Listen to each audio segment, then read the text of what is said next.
Hello students, welcome to gateway classes. तो unit number 2 आज आप हम की स्टार्ट करने जा रहे हैं आरजीपीवी के लिए, ठीक है। और यूनिट नंबर जो 2 है आपकी वो बेसिकली सिंगल फेस एसी और 3 फेस एसी के ऊपर बेस्ड है। इसमें आप पूरा सिंगल फेस एसी में सर्किट कैसे बिहेव करता है, क्या क्या चीज़ें होती हैं, क्या टर्मिनोलॉजी हैं, 3 फेज में क्या क्या चीज़ें होती हैं, वो सारी चीज़ों के बारे में आप थोड़ा थोड़ा इसमें पढ़ेंगे। इंट्रोडक्टरी है, बहुत डीप में हमें नहीं जाना होता है, बट फिर भी टॉपिक्स लगभग लगभग सारे ही कवर करने होते हैं, राइट। तो आज का जो लेक्चर होने वाला है, क्योंकि पहला लेक्चर है, तो इसमें हम बेसिक टर्मिनोलॉजी आपकी डिस्कस करेंगे। यहाँ से आपके छोटे छोटे question, short answer type question आते हैं जनरली।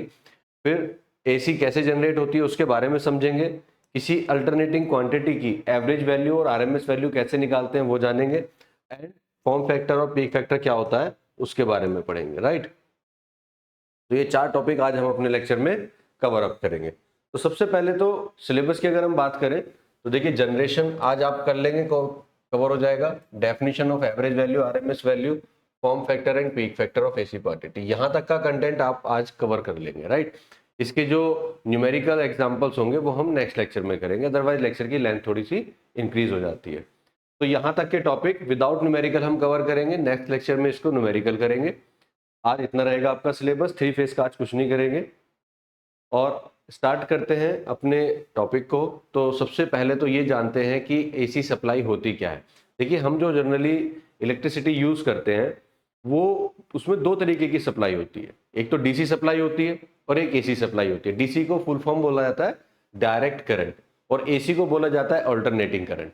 डायरेक्ट करंट का मतलब क्या है कि वो सप्लाई ऐसी है जो टाइम के साथ जिसका मैग्नीट्यूड फिक्स है, मतलब वो वैल्यू चेंज नहीं हो रही। जैसे हमारी बैटरी में होती है, घर का जो इन्वर्टर होता है उसकी बैटरी होती है, तो वो आपकी डीसी सप्लाई का एग्जांपल है। मोबाइल में जो बैटरी होती है वो डीसी सप्लाई पे चलती है। आपके रिमोट के जो सेल्स होते हैं वो सब डीसी के होते हैं। तो ये सब डीसी सप्लाई होती है। डीसी क्या होती है? Constant supply. कांस्टेंट सप्लाई का मतलब आप देखिए, अगर आपका जो मैग्नीट्यूड है ये आपका टाइम है इधर, ठीक है, और टाइम के साथ जो मैग्नीट्यूड है, आप देखिए यहां पर जो मैग्नीट्यूड है, अब थोड़ी देर बाद अगर चेक करेंगे तो भी आपको वही मैग्नीट्यूड मिल रहा है। तो आप कह सकते हैं कि इसके मैग्नीट्यूड में कोई भी चेंज नहीं आ रहा है, इसके मैग्नीट्यूड में कोई चेंज नहीं आ रहा है। तो ये कैसी सप्लाई है? ये आपकी डीसी सप्लाई है या डायरेक्ट करंट सप्लाई है, ठीक है। ये आपकी डायरेक्ट करंट सप्लाई है। इसके उल्टा जो आपकी एसी सप्लाई होती है उसमें क्या होता है कि इसका मैग्नीट्यूड भी चेंज होता है टाइम के साथ साथ। जैसे जैसे आप आगे बढ़ेंगे इसका मैग्नीट्यूड भी चेंज होगा, एज वेल एज इसकी डायरेक्शन भी चेंज होगी। कैसे होगी आप समझिए। मान लीजिए ये आपकी वेव फॉर्म है, आप इस तरह से टाइम के साथ आगे बढ़ रहे हैं, दिस इज द मैग्नीट्यूड। यहां से आपने वेव को स्टार्ट किया, अब देखिए वेव का मैग्नीट्यूड धीरे धीरे बढ़ रहा है, बढ़ रहा है, यहां आके मैक्सिमम हो गया। तो यहां आके हमारा जो मैग्नीट्यूड था वो वी मैक्स हो गया। उसके बाद मैग्नीट्यूड फिर घटना शुरू हो गया, घटते घटते 0 हो गया। तो पहली चीज कि आपका मैग्नीट्यूड वेरी कर रहा है, वो यहां पे दिखाई दे रहा है कि मैग्नीट्यूड 0 से बढ़ना शुरू हुआ, फिर मैक्सिमम गया, मैक्सिमम से फिर घटते घटते 0 आया। इधर क्या था? कोई 0 से नहीं बढ़ रहा, जितना वोल्टेज है शुरू से एंड तक वही रहेगा, कहीं घट नहीं रहा है, कहीं बढ़ नहीं रहा है। तो ये तो बात हुई कि मैग्नीट्यूड वेरी कर रहा है। अब इस पॉइंट से आगे जाने के बाद, जैसे ही आप आगे जाते हैं इस पॉइंट से आगे, अब ये ऑल्टर हो जाता है, यानी कि निगेटिव में चला जाता है। तो हमने क्या देखा कि एक तो हमारा मैग्नीट्यूड वेरी कर रहा है, उसके साथ साथ ये निगेटिव में भी जा रहा है। तो हम क्या कह सकते हैं कि अल्टरनेटिंग क्वांटिटी वो क्वांटिटी होती है जिनका मैग्नीट्यूड भी वेरी करता है और जिनकी डायरेक्शन भी चेंज होती है। आधी साइकिल के बाद डायरेक्शन भी चेंज होती है। अल्टरनेटिंग मतलब अल्टरनेटिवली, एक बार प्लस आएगा फिर निगेटिव हो जाएगा, फिर पॉजिटिव आ जाएगा, फिर निगेटिव आ जाएगा। तो इस तरह की जो क्वांटिटी होती है जिसमें पहली आधी साइकिल में प्लस आएगा, फिर माइनस आएगा, फिर प्लस आएगा, फिर माइनस आएगा, तो ये अल्टरनेटिवली आ रहे हैं, एक एक करके आ रहे हैं। पहले पॉजिटिव आ रहा है, फिर आपका निगेटिव आ रहा है। तो आप इसको क्या कहेंगे कि ये एक अल्टरनेटिव क्वांटिटी है। और इसका एग्जांपल आप कहां देखेंगे? इसको एग्जांपल आप देख सकते हैं जो आपके घरों की सप्लाई होती है, हाउस होल्ड सप्लाई जो होती है वो जनरली आपकी एसी होती है, ठीक है। जनरली कैसी होती है? एसी होती है, जिसको आप यूज करते हो 200 से 240 वोल्ट के बीच की सप्लाई होती है। जबकि ये जो होती है आपकी बैटरी में होती है, ठीक है, बैटरी में होती है या सेल्स में होती है, जो आपके पेंसिल सेल्स होते हैं रिमोट वगैरह में डलते हैं। तो यहाँ पे आपको देखने को मिलेगा, ठीक। इसीलिए आप घर में देखिए इन्वर्टर्स लगे होते हैं। वो इन्वर्टर क्या काम करते हैं? जब आपके घरों की चीजों को चलाना है, टीवी को चलाना है, फैन को चलाना है, तो वो इन्वर्टर क्या काम करेंगे, जो बैटरी आपने घर में लगाई हुई है उसको एसी में कन्वर्ट करेंगे, उसमें तो ये सप्लाई होती है, उसको इस तरह की फॉर्म में कन्वर्ट करेंगे एंड देन आपके घर को सप्लाई करते हैं, ताकि आपके पंखे, लाइट और ये सब चीजें जो है वो प्रॉपरली रन कर सके, राइट। तो this is the difference between DC supply and AC supply. दोनों के अपने फायदे हैं, दोनों के अपने नुकसान भी हैं। कुछ जगह पर हम डीसी को प्रीफर करते हैं, कुछ जगह पर हम एसी को प्रीफर करते हैं, but most of the time हम अगर अपने बेसिस पे बात करें, अपने लिए बात करें, तो जनरली हम लोग साइन वेव या फिर एसी को ही यूज करते हैं। तो एसी को यूज करते हैं तो इसके क्या एडवांटेज है वो आपसे पूछे जा सकते हैं कि advantage of AC over DC supply. देखिए, एसी में और डीसी में एसी को यूज करने के कुछ फायदे हैं क्या, कि एसी के वोल्टेज लेवल को हम ट्रांसफार्मर से डायरेक्टली इंक्रीज कर सकते हैं। ट्रांसफार्मर एक ऐसी डिवाइस है जो वोल्टेज के लेवल को बढ़ाया घटा सकता है। जैसे आपके घरों में जब लाइट कम आती है तो स्टेबलाइजर लगाते हैं। स्टेबलाइजर में क्या होता है, बेसिकली एक ट्रांसफार्मर होता है। वो ट्रांसफार्मर क्या करता है, कम वोल्टेज को ज्यादा वोल्ट में कन्वर्ट कर देगा, तो आपके घर की चीजें सही से चलती रहती है, ठीक है। तो जो आपकी कॉलोनी में भी ट्रांसफार्मर रखे होते हैं उनका भी काम यही होता है, कम वोल्टेज आ रहे हैं तो ज्यादा कर देना, ज्यादा आ रहे हैं तो कम कर देना, यानी कि हम वोल्टेज के मैग्नीट्यूड को इजीली वेरी करा सकते हैं एसी के केस में। दूसरा, एसी को जनरेट करना ज्यादा आसान होता है, ज्यादा सस्ता पड़ता है, इसको जनरेशन करने में कम खर्चा आता है, ठीक है। Generation of high voltage AC is much easier and cheaper. AC can be easily converted to DC. AC को डीसी में हम बड़े आराम से कन्वर्ट कर सकते हैं, ठीक। और क्या हो सकता है कि जो इन पे बेस्ड मशीन्स होती हैं, जैसे अगर मैं एसी मोटर की बात करूं तो उनका साइज, उनका जो कैपेसिटी है, अगर मान लीजिए मैं कहना चाहता हूं कि मुझे एक हॉर्स पावर की मशीन डिजाइन करनी है और एक हॉर्स पावर की मशीन को मैं दो तरीके से डिजाइन करना चाहता हूं।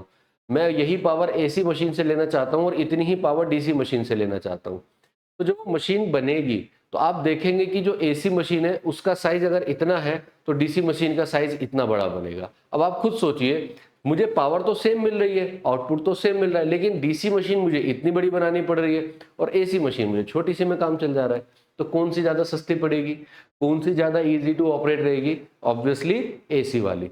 तो जो एसी मशीन है उनकी कंस्ट्रक्शन भी सिंपल होती है, उनका मेंटेनेंस भी लो होता है और वो सस्ती भी पड़ती है, उनका साइज भी थोड़ा सा छोटा होता है, right. This is all about the types of electrical supply. अब बात करेंगे, अब हमारा इसका काम खत्म, अब हम केवल इस पे बात करेंगे, अल्टरनेटिंग सप्लाई पे बात करेंगे। अब हमें डीसी से कोई लेना देना नहीं है, क्योंकि डीसी तो हम लास्ट यूनिट में पढ़ चुके थे। आज का जो हमारा मेन फोकस रहने वाला है वो एसी पे रहने वाला है, राइट। तो आगे अब हम पढ़ेंगे जनरेशन ऑफ एसी। अगर मैं बात करूं प्रिंसिपल की, किस प्रिंसिपल पे काम करता है, तो ये हमारा काम करता है राइट हैंड रूल पे। फ्लेमिंग का राइट हैंड रूल बताता था क्या, कि अगर मैं, ये मेरे मैग्नेटिक फील्ड की डायरेक्शन बता रही है, मिडिल फिंगर अगर मैग्नेटिक फील्ड को इंडिकेट कर रही है, थंब मेरा मोशन को बता रहा है, क्योंकि जनरेटर है। आप समझिए, अगर मुझे एसी वेव बनानी है तो मुझे जनरेटर चाहिए। दो तरीके की मशीन होती है ना, एक मोटर और एक जनरेटर। जनरेटर क्या काम करता है, बिजली बनाने का काम करता है। तो अगर मुझे एसी वेव बनानी है तो जनरेटर यूज करना पड़ेगा, और अगर मुझे उससे कुछ आउटपुट लेना है, मैकेनिकल वर्क कराना है, किसी चीज को रोटेट कराना है, तो मोटर यूज करना पड़ेगा। बट चूंकि यहाँ जनरेशन की बात चल रही है तो हम ऑब्वियसली कौन सी डिवाइस यूज करेंगे, जनरेटर यूज करेंगे, राइट। तो जनरेटर का प्रिंसिपल क्या है कि अगर ये मैग्नेटिक फील्ड है, इस मैग्नेटिक फील्ड में कोई कॉइल रखी है और उसको मैं अगर ऊपर की तरफ मूव करा रहा हूं तो करंट की डायरेक्शन मेरी इस वाली इंडेक्स फिंगर से डिनोट होगी, इस फिंगर से मेरी डिनोट होगी, तो ये मेरी करंट की डायरेक्शन आ जाएगी, राइट। तो थंब मेरा मोशन बताएगा कि मैं कॉइल को कैसे कैसे मूव करा रहा हूं मैग्नेटिक फील्ड में। मिडिल फिंगर मेरी मैग्नेटिक फील्ड की डायरेक्शन को बताएगी और इंडेक्स फिंगर मेरी, सॉरी मिडिल फिंगर, ये वाली फिंगर जो है फील्ड को बताएगी, मिडिल नहीं, ये वाली फिंगर, इसको इंडेक्स फिंगर बोलते हैं, और ये वाली जो फिंगर है ये करंट को बताएगी, ठीक है। तो यहां से आपको करंट की डायरेक्शन मिल जाती है कि करंट की डायरेक्शन क्या होगी जब हम किसी मैग्नेटिक फील्ड में एक कॉइल को मूव कराते हैं, यानी कि अगर कॉइल में मोशन करा रहे हैं। अब सपोज इधर एक मैग्नेट रखी हुई है, नॉर्थ पोल, इधर साउथ पोल रखा हो, तो मैग्नेटिक फील्ड ऐसे बनेगा, ठीक है, इधर से इधर लाइन बनेगी। अब कॉइल है, इस कॉइल को मैं इस मैग्नेटिक फील्ड में ऊपर घुमा रहा हूं या नीचे लेके आ रहा हूं, तो उससे क्या होगा, करंट बनेगी, और वो करंट की डायरेक्शन मुझे इस रूल से मिल जाती है। तो ये तो बात हुआ जो बेसिक प्रिंसिपल है इसके पीछे। अब ये मैग्नेटिक फील्ड है नॉर्थ और साउथ, जो मैंने भी आपको बताया, इसके बीच में मैग्नेटिक फील्ड जा रहा है, ये कॉइल रखी हुई है। अब जब इस कॉइल को हम ऐसे घुमा रहे हैं तो आप देखिए ये वाला पोर्शन नीचे से ऊपर की तरफ जा रहा है, ये वाला जो पोर्शन है ब्लू वाला, ये पहले नीचे से ऊपर की तरफ जाएगा, और अगर ये नीचे से ऊपर की जाएगा तो रेड वाला पोर्शन ऊपर से नीचे की तरफ आएगा। दोनों एक दूसरे के अपोजिट मूव करेंगे तो इन दोनों में जो करंट जनरेट होगी वो मुझे बाहर मिल जाएगी, तो उसी को हम कहते हैं कि जनरेशन हो रहा है। ठीक है, उसी से हमें ये लगता है कि इलेक्ट्रिसिटी जनरेट हो रही है। तो यही बेसिक प्रिंसिपल है जिससे हमारी एसी जनरेट होती है। अब कैसे जनरेट होती है उसको और डिटेल में थोड़ा समझना पड़ेगा हमें इससे। ठीक है, ये डायग्राम से मान लीजिए कि आपकी कोई कॉइल है, this is the magnetic field direction. अब अगर जो मेरी कॉइल है वो इसी के डायरेक्शन में रखी है, this is the plane of magnetic, जो कॉइल है हमारी, इस कॉइल का जो एक्सेस है वो ये है। अब ये कॉइल और मैग्नेटिक फील्ड दोनों एक दूसरे के कैसे हैं, पैरेलल है, दोनों एक दूसरे के पैरेलल होते हैं। तो जब भी आपका फील्ड और कॉइल दोनों एक दूसरे के पैरेलल होंगे तो वो कभी भी एक दूसरे को काट नहीं पाएंगे, वो एक दूसरे को कट नहीं कर पाएंगे। अगर वो एक दूसरे को कट नहीं कर पाएंगे, वो मैग्नेटिक फील्ड को कट ही नहीं कर पा रहा है, तो वहां पे कभी भी ईएमएफ जनरेट नहीं होता है। तो आप ये समझिए कि जब भी कॉइल वर्टिकल पोजीशन में होगी या इन दी डायरेक्शन ऑफ फील्ड होगी और कॉइल का जो प्लेन है वो पैरेलल टू दी एक्सेस होगा, पैरेलल टू दी एक्सेस होगा, तब उस समय पे हमारा जो ईएमएफ होगा वो कितना होगा, 0 होगा, क्योंकि ईएमएफ ई इक्वल टू होता है d phi by d t, rate of change of flux. और अगर हमारा जो फ्लक्स है या जो हमारी मैग्नेटिक फील्ड है वो आपका कट ही नहीं करेगा टाइम के साथ, तो हमारा ईएमएफ भी इंड्यूस नहीं होगा, क्योंकि उसमें कोई चेंज नहीं होने वाला है। ठीक है, तो अब हम क्या करें, अब हम इस कॉइल को थोड़ा सा रोटेट करते हैं। अगर इस कॉइल को रोटेट करते हैं तो आप देखिए जो एक्सेस है वो मेरा ऐसे हो जाएगा। अब ये एक्सेस और मैग्नेटिक फील्ड ये थोड़ा बहुत कट करना शुरू कर रहे हैं, थोड़ा बहुत कट करना शुरू कर रहे हैं, तो आपका ईएमएफ मिलना शुरू हो जाएगा। और जब ये ऐसे आ जाएगा तो आप देखिए बिल्कुल 90 डिग्री पर आ जाएगा। हमारा जो मैग्नेटिक फील्ड है वो हमारा ऐसे आ जाएगा और फील्ड ये ऐसे आ जाएगा। ठीक है, तो आप ये देखिए दोनों कितना एंगल बना रहे हैं, 90 डिग्री पे बना रहे हैं, यानी कि यहां पर मेरी मैक्सिमम लाइन इस कॉइल को कट कर रही है। जब मैक्सिमम कॉइल को कट कर रही है तो आपका ईएमएफ भी मैक्सिमम होगा। इसको आप थोड़ा सा ऐसे भी समझिए कि मान लीजिए ये मेरा मैग्नेटिक फील्ड है, इस मैग्नेटिक फील्ड में मैंने ऐसे एक कॉइल को रखा हुआ है। अब सारी लाइनें मेरी ऊपर से नीचे से निकल जा रही हैं, इसको काट नहीं रही हैं, तो कोई ईएमएफ नहीं बन रहा है। लेकिन जैसे ही मैं इसको थोड़ा सा टिल्ट करता हूं, अब कुछ लाइन तो पास करेंगी मेरे हाथ के थ्रू, तो जब कट करेंगी तो यहाँ पे ईएमएफ बनेगा। और जैसे जैसे मैं इसको फर्दर 90 डिग्री मूव कराता हूं तो 90 डिग्री पे अब ज्यादातर लाइनें इसी को कट करके जा रही हैं। तो 90 डिग्री मूव करने के बाद यहां पे हमने कितने डिग्री मूव करा दिया, 90 डिग्री। तो आप देखेंगे कि मैक्सिमम लाइन आपकी कट कर रही है। मैक्सिमम लाइन अगर कट कर रही है तो आपका जो मैक्सिमम होगा फ्लक्स वो फाई एम के नाम से होगा, फाई एम आपका मैक्सिमम फ्लक्स कट करेगा।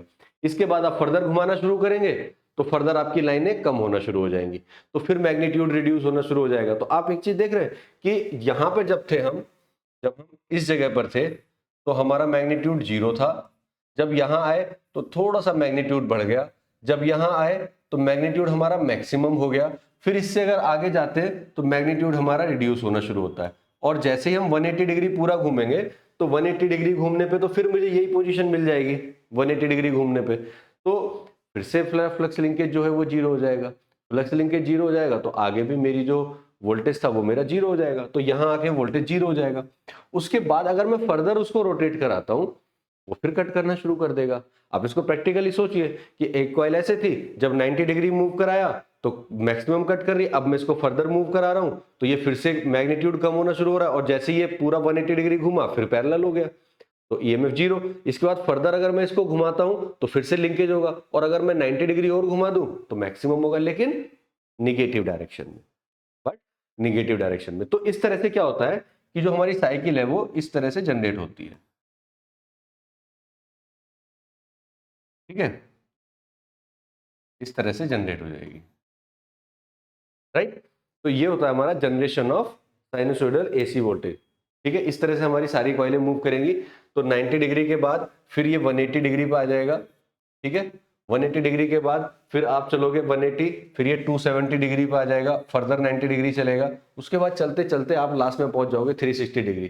तो जब आप पूरा एक साइकिल कंप्लीट कर रहे होंगे तो उससे आपको एक इस तरह की जैसे ये एक वेव जनरेट हो जाएगी, ठीक है, जिसको हम बोलते हैं साइन वेव। तो 90 डिग्री पे आपको ये मिलेगा, ये 180 पे मिलेगा, ये 270 पे मिलेगा, और 360 पे फिर से 0 मिल जाएगी। बात समझ में आई? ठीक है, तो इस तरह से आपका जनरेशन होता है। इसको अगर हमें डिराइव करना हो तो हम इसको डिराइव भी कर सकते हैं। मान लीजिए कि this is the axis of coil, ठीक है, ये मैग्नेटिक फील्ड है। अब यहाँ पर जो एंगल बना रहा है ये एक्सिस के साथ, वो थीटा बना रहा है, ठीक। अगर ये हमारा फाई मैक्स है तो इसके कंपोनेंट में कर लेता हूं। एक कंपोनेंट जो मेरा एक्सिस के साथ जा रहा है phi M sine omega T, और एक कंपोनेंट इसका ये हो जाएगा phi M cos omega T. Obviously जो phi M sine omega T component है वो तो एक्सिस के साथ में है, यानी कि पैरेलल है, और अगर एक्सिस के पैरेलल है तो इसकी वजह से तो ईएमएफ जनरेट नहीं होगा। तो ईएमएफ किसकी वजह से जनरेट होगा? जो इससे एंगल बना रहा है, यानी कि phi M cos omega T. तो हमें कौन सा कंपोनेंट पे ध्यान देना है? Phi M cos omega t. Sine omega t axis के साथ पैरेलल है, पैरेलल है तो कट नहीं करेगा, और जब वो कट ही नहीं करेगा तो इस वाले कंपोनेंट की वजह से ईएमएफ जनरेट नहीं होगा। ईएमएफ जो जनरेट होगा वो इस कंपोनेंट की वजह से होगा। तो हमारा जो ई होता है फाई इक्वल टू कितना हो जाएगा? Phi M cos omega t. इसी से हमारा ईएमएफ जनरेट होगा। तो ई इक्वल टू कितना होता है? Minus N d phi by d t. फाई की वैल्यू हम रख देंगे phi M cos omega t. इसको जब डिफ्रेंशिएट करेंगे तो आ जाएगा N into phi m omega into sine omega t. अब ये जो पूरी टर्म है, इस टर्म को मैं मान लेता हूं E m, maximum E m f. E equal to हो जाएगा E m sine omega t. That is the equation of instantaneous E m F.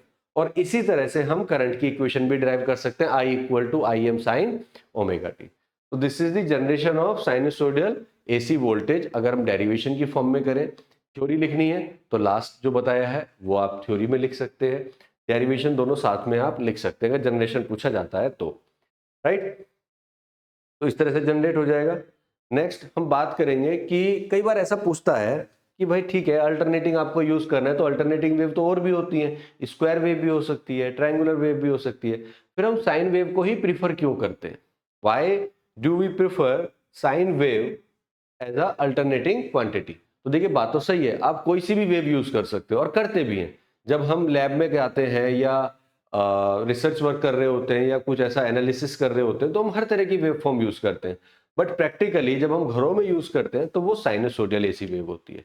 उसके पीछे के कुछ रीजन है, उसके कुछ अपने बेनिफिट हैं जिससे हम साइन वेव को यूज करना प्रीफर करते हैं। क्या क्या है? एक तो ये है कि इसकी इक्वेशन को लिखना बड़ा आसान होता है। आपकी साइन वेव है, अगर वोल्टेज की वेव है तो आप सिंपली लिख देंगे E equal to E m sine omega t, बात खत्म, ठीक है। अगर करंट की है तो I equal to I M sine omega t, बात खत्म, ठीक है। दूसरा फायदा क्या है कि जो कोई भी वेव है, चाहे वो ट्रायंगुलर वेव है, चाहे वो स्क्वायर वेव है, चाहे वो कोई और वेव है, ये सब ओरिजिनेटेड साइन वेव से ही होती है। मतलब आप क्या करते हैं कि डिफरेंट डिफरेंट फ्रीक्वेंसीज की साइन और कोसाइन वेव को जब मिलाते हो, ठीक है, उनकी सीरीज को जब मिलाते हो तो उससे आपको स्क्वायर वेव या ट्रायंगुलर वेव मिलना शुरू हो जाता है। मतलब आपने एक वेव यूज की, सपोज ये वेव यूज की, ठीक है, दूसरी वेव आपने यूज की जिसमें आपने फ्रीक्वेंसी इसकी बढ़ा दी, तीसरी वेव यूज की जिसमें आपने फ्रीक्वेंसी और बढ़ा दी, ठीक है। और जब आप इन सारी वेव्स को मिलाते हो ना, तो आप इन वेव के अलग अलग कंपोजिशन से या अलग अलग कॉम्बिनेशन से स्क्वायर वेव भी जनरेट कर सकते हो, ट्रायंगुलर वेव भी जनरेट कर सकते हो। तो हम इससे क्या पता चलता है कि जो फंडामेंटल वेव है हमारी वो तो साइन वेव ही है, तो उसको यूज करना ज्यादा बेनिफिशियल रहता है as compare to square wave और साइन वेव, ठीक है। दूसरा, इसको आप किसी भी लीनियर सर्किट से बिना डिस्टॉर्शन के पास करा सकते हो। अगर आप स्क्वायर वेव या ट्रायंगुलर वेव यूज करते हो तो उसमें थोड़ा बहुत डिस्टॉर्शन होता है, थोड़ा बहुत लॉसेस होते हैं ट्रांसमिशन में, इसमें नहीं होते हैं, ठीक है, ये बिना डिस्टॉर्शन के पास हो सकती है। फोर्थ, इसकी एनालिसिस आसान पड़ती है as compare to other wave forms, तो इसलिए हम एसी को यूज करते हैं। अदरवाइज तो ऐसा नहीं है कि हम बाकियों को यूज नहीं कर सकते, बाकियों को भी यूज कर सकते हैं, राइट। नेक्स्ट अगर हम बात करें, इनमें से आपका देखो कई बार क्वेश्चन पूछे जाते हैं, ये आपका 2007, 2018, 22, 23, कहीं ना कहीं हर साल इस डेफिनेशन में से आपसे कुछ ना कुछ पूछ लिया जाएगा, कुछ ना कुछ जरूर पूछा जाएगा, ठीक है। तो क्या क्या, सबसे पहले तो हम इसकी एक इक्वेशन लिखते हैं, क्योंकि इक्वेशन से हम चीजों को डिफाइन करेंगे। मान लीजिए मैं वोल्टेज की इक्वेशन लिखता हूं, तो E equal to E m sine omega t, या मैं लिख सकता हूं E equal to E m sine 2πf into t, या इसको मैं लिख सकता हूं E equal to E m sine 2π/t into t. ठीक है, इनमें इस तरह से हम लिख सकते हैं, एक ही बात है, ओमेगा को 2πf लिख सकते हैं, एफ को 1/t लिख सकते हैं। तो हम इस तरह से तीन तरह से रिप्रेजेंट इसको कर रहे हैं। मान लीजिए मेरी कोई अल्टरनेटिंग क्वांटिटी है, ठीक है, इस तरह से, और ये हमारा ई है, ये 0 है। ठीक है, अब एक एक क्वांटिटी, एक तो हमारा रिप्रेजेंटेशन हो गया, और ये जितनी भी रिप्रेजेंटेशन होती है इसको हम बोलते हैं इंस्टेंटेनियस इक्वेशन। इंस्टेंटेनियस इक्वेशन ऐसा क्यों बोलते हैं? क्योंकि टाइम की किसी भी वैल्यू पे हम ईएमएफ फाइंड आउट कर सकते हैं। मान लीजिए कोई आपसे कहे कि साहब t इक्वल टू 2 सेकंड पे आप मुझे बताओ, अगर ओमेगा पता है तो t की वैल्यू 2 सेकंड रखो, तो आपको पता चल जाएगा कि मेरा ईएमएफ कितना है। तो मैं हर सेकंड पे टाइम की हर वैल्यू पे बता सकता हूं कि मेरे पास ईएमएफ कितना होगा। तो ये आपकी इंस्टेंटेनियस वैल्यू देता है, तो इसीलिए इन इक्वेशंस को हम क्या बोलते हैं? Instantaneous equation. ठीक है जी। अब इनसे रिलेटेड टर्म हो जाएंगी। सबसे पहले इंस्टेंटेनियस वैल्यू, वो मैंने बताई, टाइम के किसी भी इंस्टेंट पे मिलने वाली वैल्यू को इंस्टेंटेनियस वैल्यू कहते हैं। जैसे अगर मान लीजिए मुझे यहां पता करना है, तो मैं यहां से कॉरस्पॉन्डिंग वैल्यू कितनी होगी? ये वैल्यू होगी। तो इवन अगर मुझे निकालना है और ये 2 सेकंड है, तो मैं t इक्वल टू 2 सेकंड रखूंगा तो मुझे ये वैल्यू मिल जाएगी। तो this is instantaneous value, right. फिर आपसे पूछता है वेव फॉर्म साइकिल। तो साइकिल का मतलब एक पॉजिटिव और एक निगेटिव जब कंप्लीट होता है तो वो वन साइकिल कहलाता है, वो वन साइकिल कहलाता है। ठीक है, तो एक पॉजिटिव एक निगेटिव जब कंप्लीट होता है तो उसको हम क्या बोल देंगे कि ये एक वेव फॉर्म साइकिल है। ऑल्ट्रेशन का मतलब आधी साइकिल, जहां से आपकी वेव पॉजिटिव से निगेटिव जा रही है, उसको हम क्या बोलते हैं? ऑल्ट्रेशन।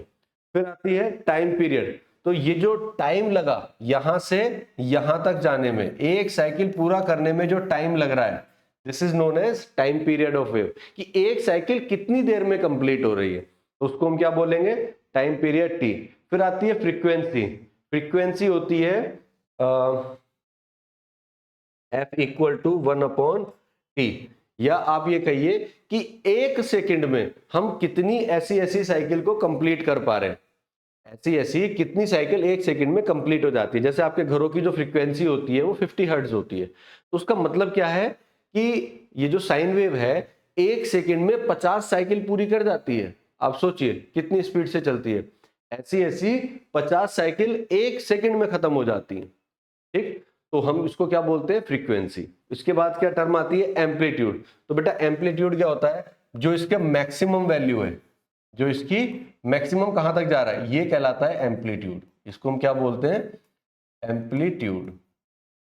ठीक है, मैक्सिमम, या निगेटिव में भी ले सकते हैं तो भी मैक्सिमम ही आएगा, सेम आता है।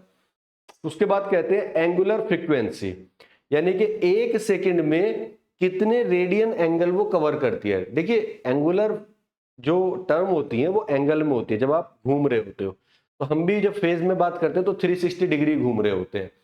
तो आपको ओमेगा जो है वो ये बताता है कि एक सेकंड में कितनी एंगल वो कवर कर ले रहा है, कितने रेडियन वो घूम ले रहा है, जो क्वांटिटी है।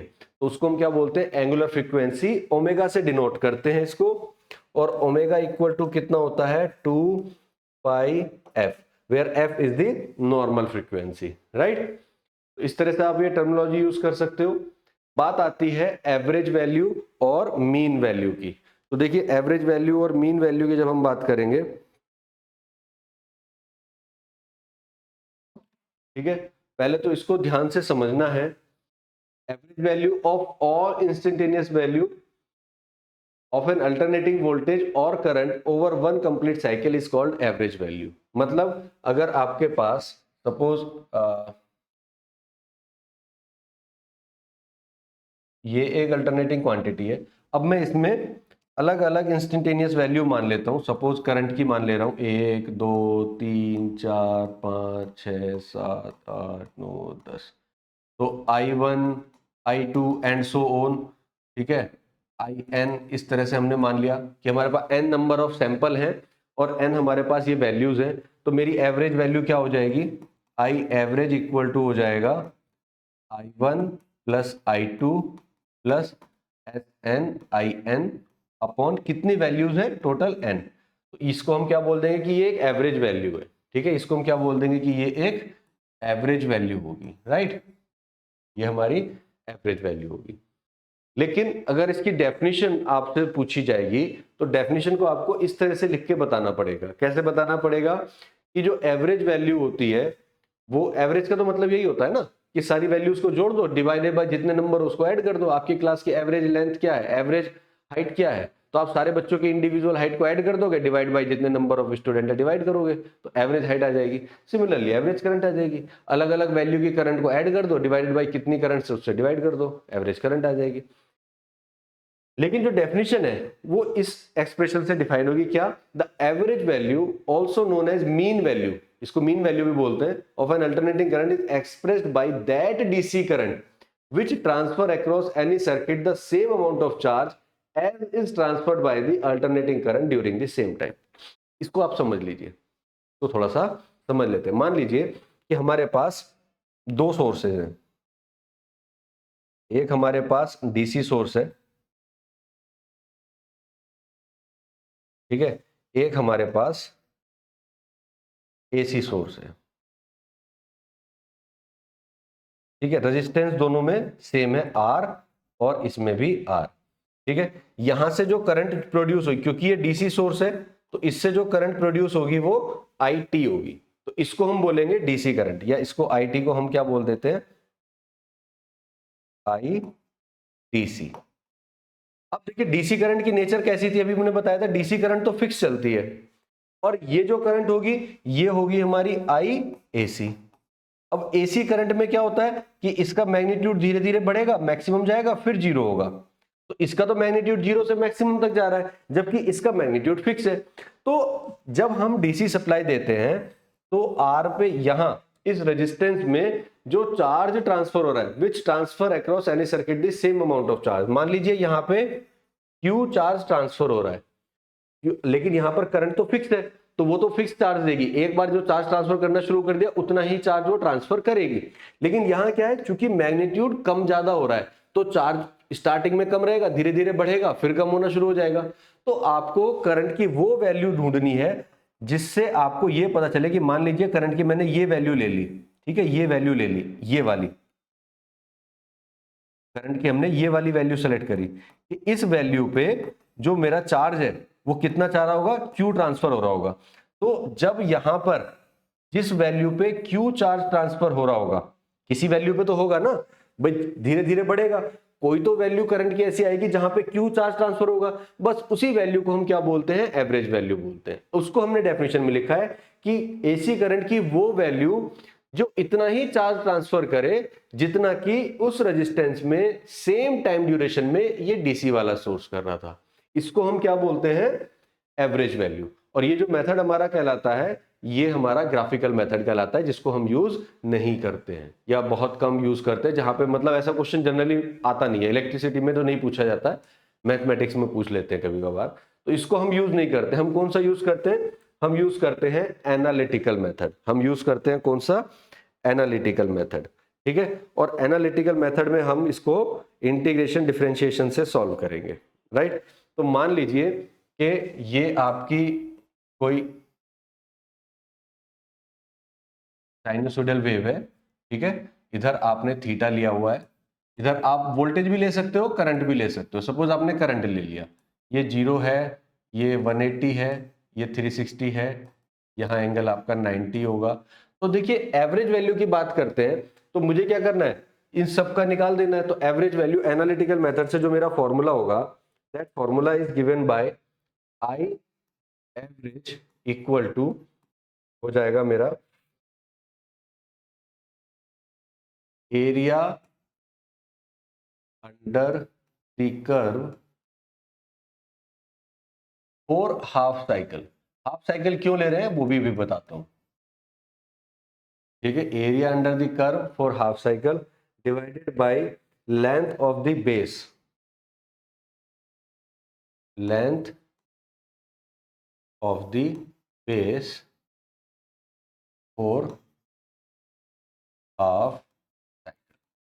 आधी साइकिल इसलिए लेते हैं बेटा क्योंकि ये देखिए जितना मुझे पॉजिटिव एरिया दिख रहा है उतना ही निगेटिव एरिया दिख रहा है। अगर मैं पूरी साइकिल को ले लेता हूं, ठीक है, पूरी साइकिल को लेता हूं तो जितना मेरे पास पॉजिटिव है उतना ही मेरे पास निगेटिव है, तो एवरेज वैल्यू तो मेरी जीरो आ जाएगी ना। तो जीरो को निकाल के क्या करूंगा, तो मैंने क्या किया कि हम एक काम करते हैं, ये जो इतनी आधी साइकिल है बस इतनी साइकिल के लिए ही हम 1/2 साइकिल के लिए ही हम एवरेज वैल्यू को कैलकुलेट कर लेते हैं, सो दैट के रिजल्ट को हम दिखा पाए। तो जब भी आपकी अल्टरनेटिंग क्वांटिटी होगी और पॉजिटिव निगेटिव सेम हो तो आप आधी साइकिल के लिए ही हमेशा एवरेज वैल्यू निकालेंगे।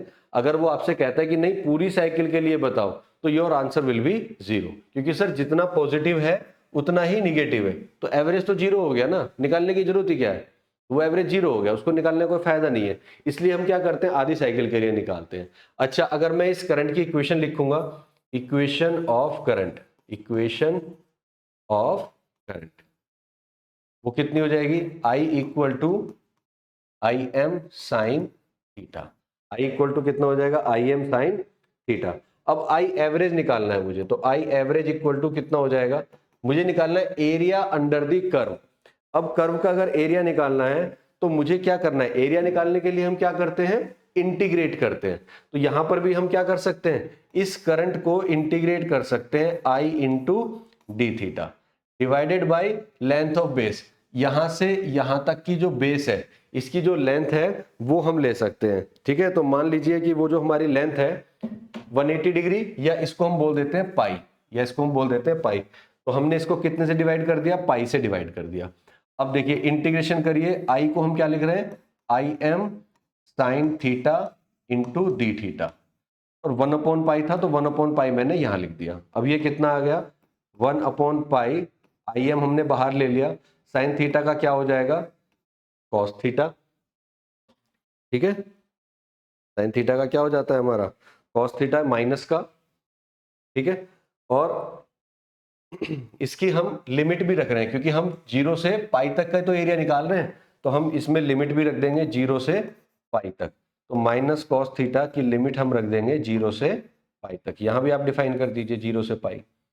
अब इसकी लिमिट आप पुट कर दीजिए, कितना हो जाएगा, I am upon pi minus cos pi minus minus plus cos 0। तो बेटा कॉस पाई पे वैल्यू कितनी हो जाती है मेरी, -1। ये जो वैल्यू होती है कॉस पाई की वो होती है -1 और कॉस 0 की होती है +1। तो माइनस और माइनस कितना हो जाएगा, प्लस। तो हम इसमें क्या लिख सकते हैं, आई एम अपॉन पाई +1 तो हमारे पास आई एवरेज कितना आ जाएगा, 2IM/पाई, ठीक है, 2IM/पाई। तो ये किसके लिए निकल के आया बेटा, ये निकल के आया हमारा साइन वेव के लिए। साइन वेव के लिए हमारे पास ये निकल के आया। तो कभी अगर क्वेश्चन आपसे पूछा जाए कि what is the average value for a pure sine wave, तो प्योर साइन वेव के लिए एवरेज वैल्यू ये होती है। तो ये एग्जाम्पल भी हो गया, ये आपका डेरिवेशन भी हो गया, और यही होता है आपका analytical method. First write the equation of wave, then उसको हमें इंटीग्रेट करना है क्योंकि एरिया निकालना है, तो उसको इंटीग्रेट करो और जितने एरिया के लिए इंटीग्रेट कर रहे हो उस बेस की लेंथ से डिवाइड कर दो। जैसे इस बेस की लेंथ कितनी थी, पाई थी, तो हमने पाई से इसको डिवाइड कर दिया था। तो ये होती है एवरेज वैल्यू। नेक्स्ट टॉपिक आता है आपका आरएमएस वैल्यू या root mean square value. Root mean square value आपका हीटिंग इफेक्ट पे बताती है कि हीटिंग इफेक्ट कितना जनरेट कर रहा है।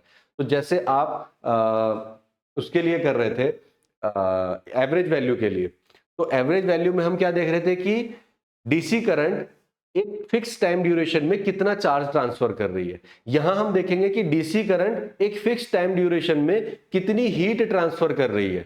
और सेम चीज दूसरा सर्किट लेंगे एसी वाला। अब एसी में देखेंगे कि अगर सोर्स की जो भी वैल्यू है हमारी एनर्जी सोर्स, वो कब जाके उतनी ही हीट ट्रांसफर कर रहा है उतनी ही टाइम ड्यूरेशन में जितनी की डीसी सोर्स कर रहा था।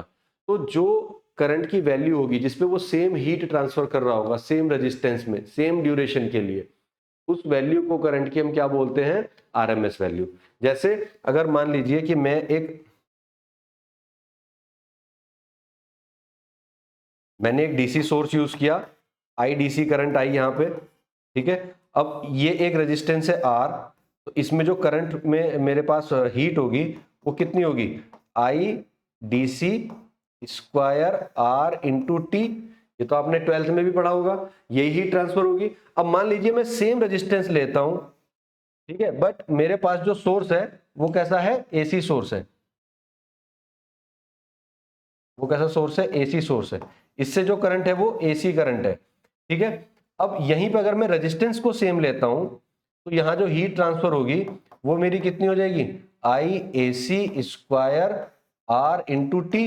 लेकिन ये एसी जो है ये तो पल पल चेंज हो रही है, हर इंस्टेंट पे चेंज हो रही है वैल्यू। डीसी तो फिक्स है, डीसी की तो नेचर फिक्स है, डीसी तो ये जा रही है, बट एसी तो मेरी हर सेकंड में चेंज हो रही है ना, हर इंस्टेंट पे चेंज हो रही है।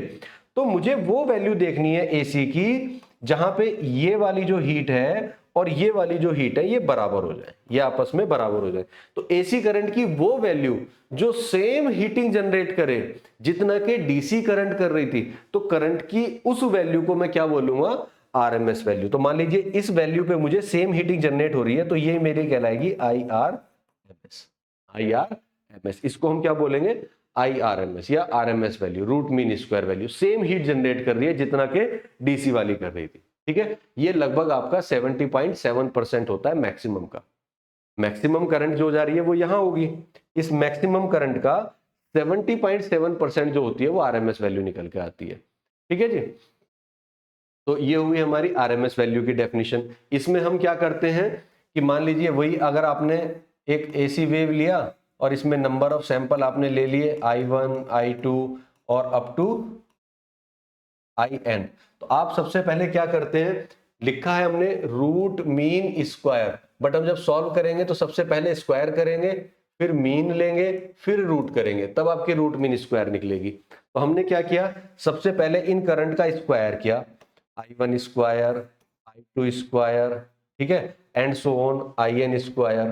तो सबसे पहले सारे करंट का स्क्वायर किया, फिर क्या करेंगे, मीन लेंगे। मीन मतलब एवरेज। एवरेज कैसे लेते हैं कि इन सबको ऐड कर देंगे, इन सबको ऐड कर देंगे, डिवाइडेड बाय जितने भी नंबर हैं उनसे डिवाइड कर देंगे, तो ये हो गई मीन वैल्यू। उसके बाद रूट ले लेंगे, इस पूरी क्वांटिटी का अगर मैं रूट ले लूं, ठीक है, तो ये जो वैल्यू बन के आएगी इसको हम बोलते हैं IRMS value. This is known as IRMS value. Again this is the graphical method, जिसको हम यूज नहीं करेंगे, इसको हम यूज नहीं करेंगे। तो कौन सा यूज करेंगे, एनालिटिकल मेथड। एनालिटिकल मेथड में क्या होगा वो मैं आपको अभी बताता हूं,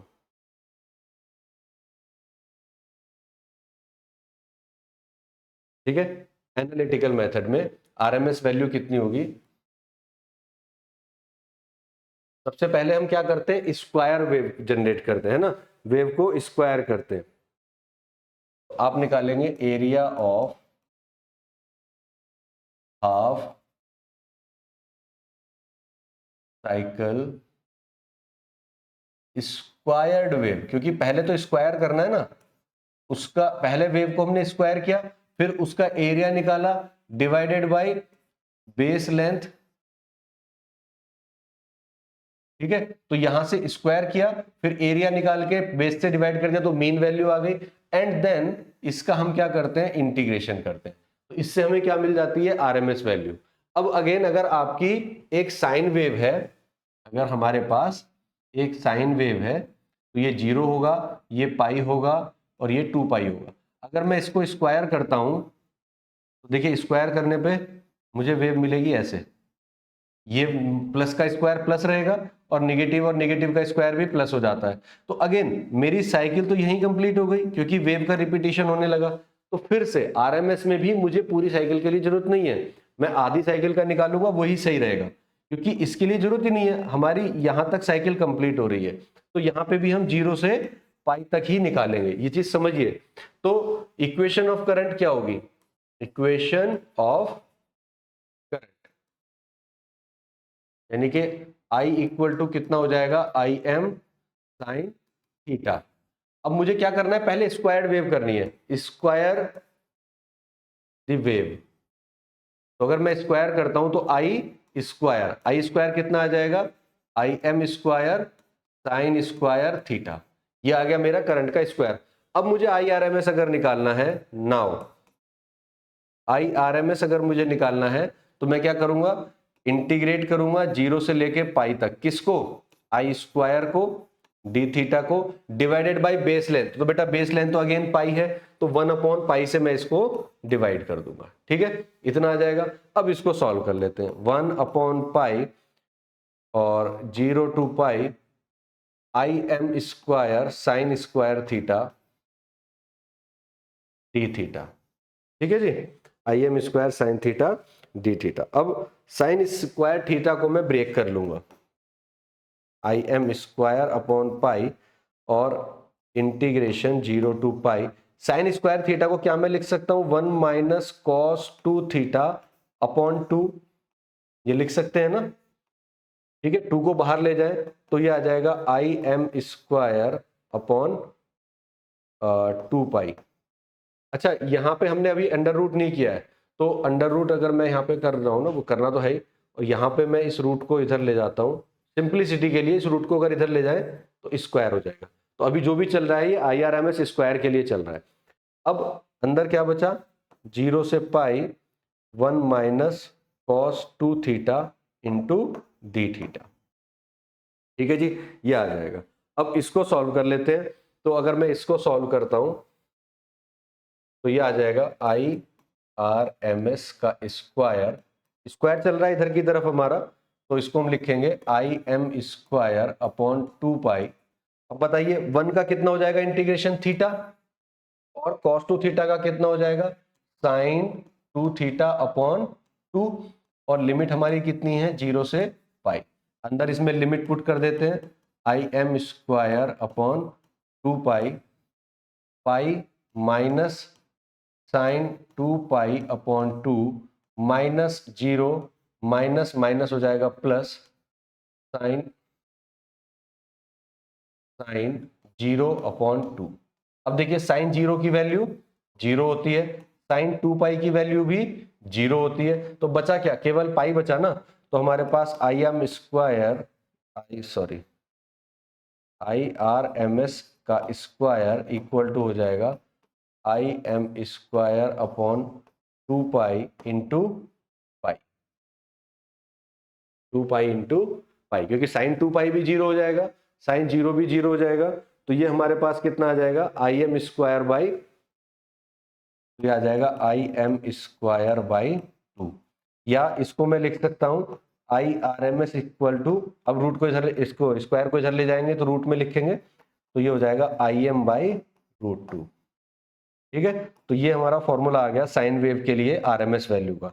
अगर मैं इसको फर्दर लिखना चाहूं तो मैं लिख सकता हूं IRMS equal to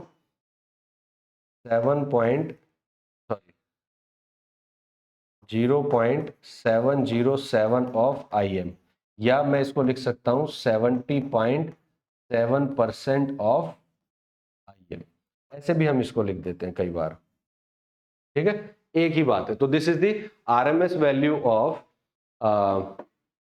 a sign wave, ठीक है, RMS value of a sine wave. तो इस तरह से RMS वैल्यू फाइंड आउट कर सकते हैं, राइट। तो कोई दिक्कत नहीं है, आपको समझ में आया कि हम कैसे RMS वैल्यू निकालते हैं, कैसे एवरेज वैल्यू निकालते हैं। एंड ये जो एग्जाम्पल भी है एक तरह से, अगर मान लीजिए एग्जाम में कभी आपसे पूछा जाए कि प्योर साइन वेव के लिए निकालिए, तो आपको यही डेरिवेशन करके आना है, ठीक है, क्योंकि ये साइन वेव है, ये क्या है आपकी साइन वेव है,